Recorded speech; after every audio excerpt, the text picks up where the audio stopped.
Hi. Um, GamerWiz19 here. My hair's messed up. I know. I have any hair to be messed up, but whatever. GamerWiz19 here. I went to the midnight showing last night, and I went to go see the Avengers. So here's my little review on it, just straight off with it. So here's the little review on it. It was awesome. I liked it a lot.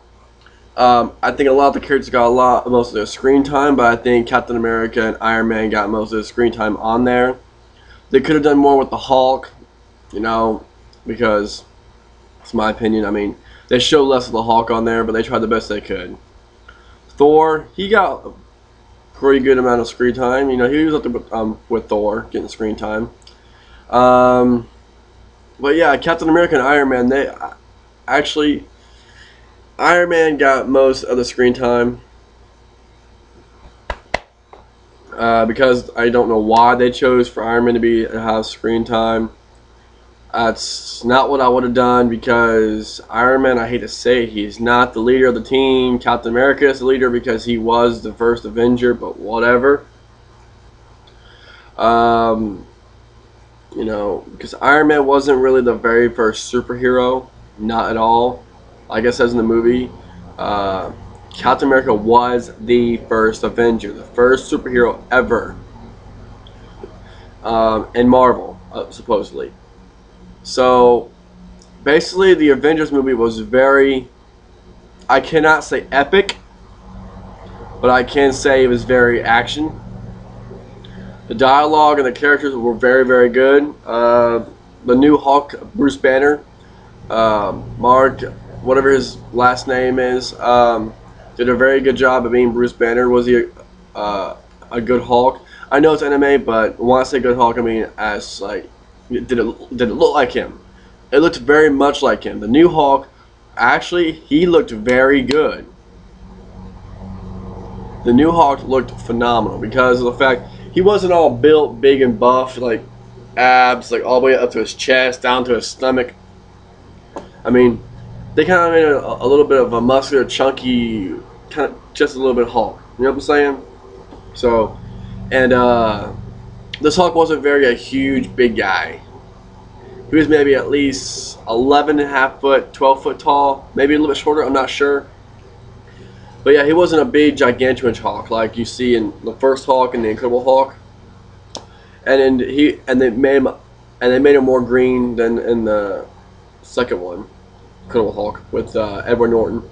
But this Hulk looked exactly like the character that he was playing, so I'm very impressed. Thor. I'll get to the other superheroes in a minute. Thor. Like I said, great character to be Thor. He looks exactly like him.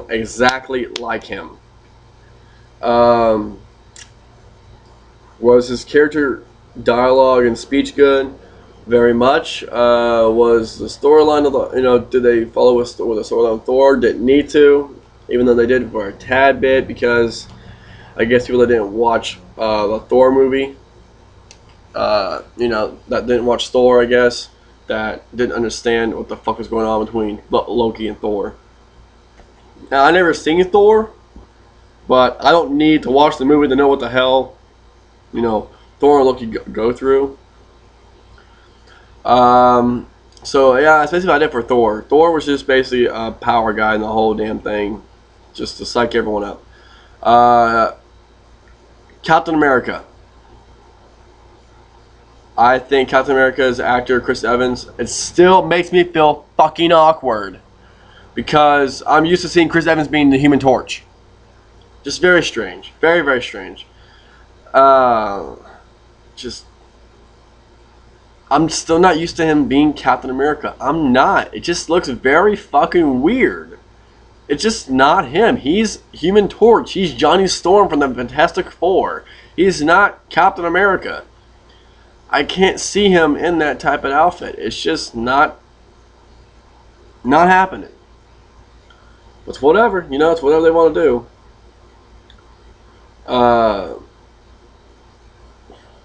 And also, you know, there was a feud going between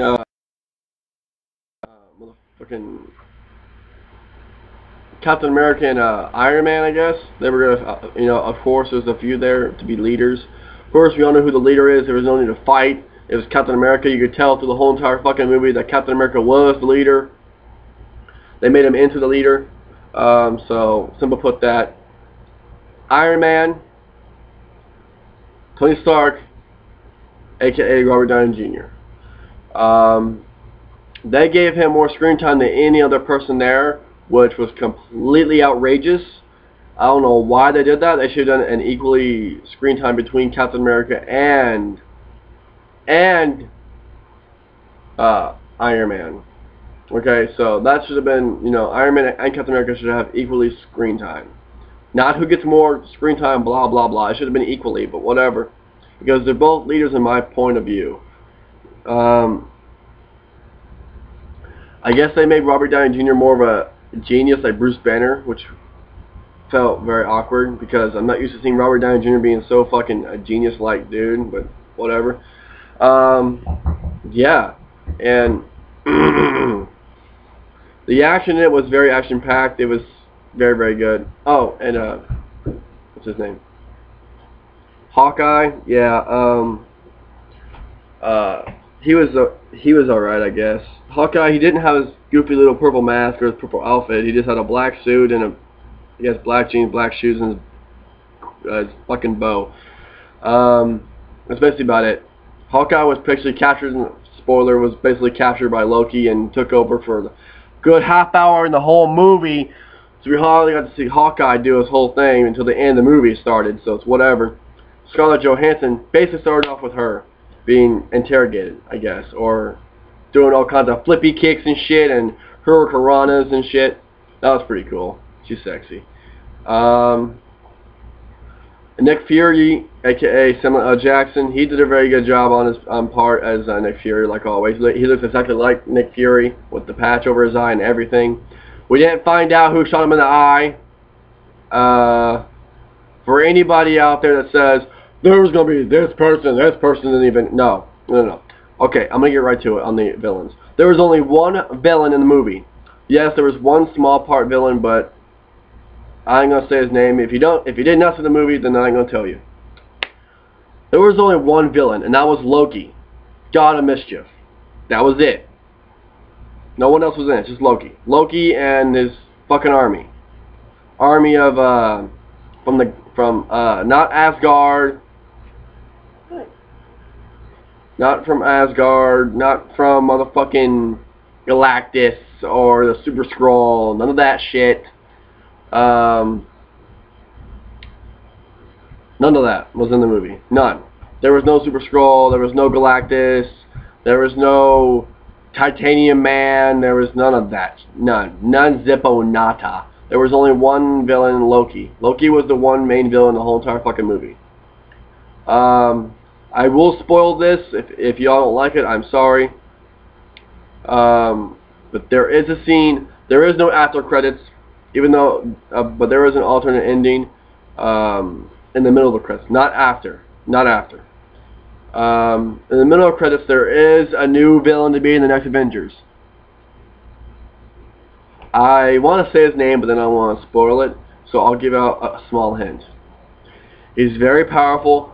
Telekinesis, superhuman, and power drain. Those are his four main powers. And he has a red face. No, not Red Skull. Okay? But his name sounds very familiar from somewhere. I think I know him. But yeah. But that's basically all I got to say for the Avengers. The Avengers was a very good movie. If I had to rank it 1 through 10, it would have to be a 9.5. Very good movie, very good storyline. There's only the other 0.5 that was left out because of Loki. Actually, it's a 9.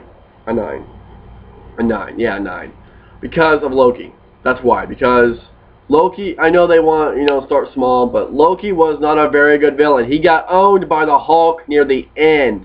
I'm not going to say anything about that, but he got owned big time. You'll see what I'm talking about when y'all go see it. Yeah, Loki basically got beat the fuck out of by Thor and Hulk and all of them. Except for Iron Man, Captain America. They pretty much got their ass whooped by Loki, but it's whatever. But yeah, comment, subscribe, and like, please. If you dislike, fuck you.